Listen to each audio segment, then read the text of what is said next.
What's up, guys? This is Corey, also known as QC Rideshare. I apologize for the lighting in advance. It's getting some weird shadows.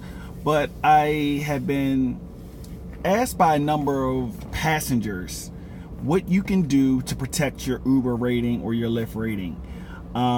Which is a really good question, because I know, not speaking for myself, but I do know some drivers won't accept Uber rides where people have a rating below a certain level, and also it also determines how that rider is going to deal with you. If you have a 4.5 rating and you're unruly, he's going to kind of assume that this is the normal behavior for you, so he may also rate you lower.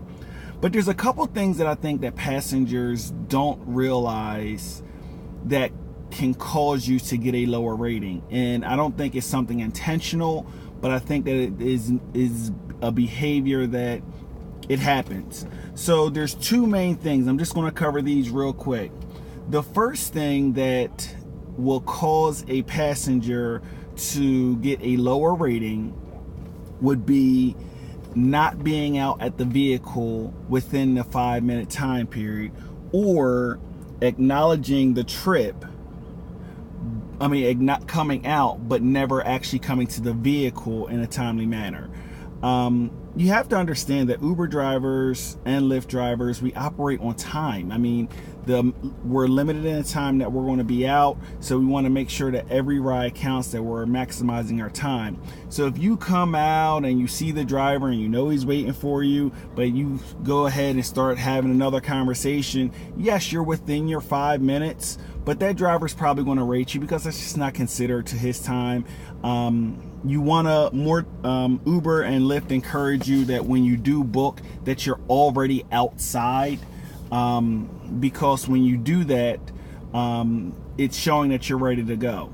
You don't want to book a ride and you're at a restaurant and you haven't even closed out your bill, because what's going to happen is that driver's going to that driver's probably going to rate you a little bit lower just because of that behavior, because he has to wait an additional amount of time. He may only give you the 5 minutes. He may also stay a little bit longer. It kind of depends.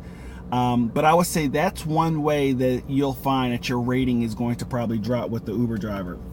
The other one is a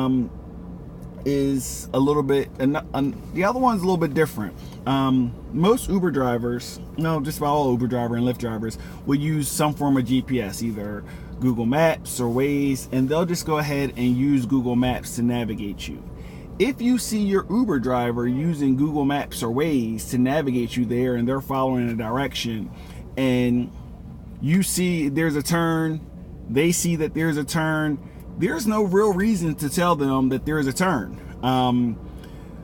It's weird. It's kind of a pet peeve, I guess. For a customer, the best way to view it is, you may see it as, I'm only did this one or two times, but just imagine if an Uber driver takes 25-30 rides that day and every customer does that. It gets very annoying very quick, and he might rate you lower.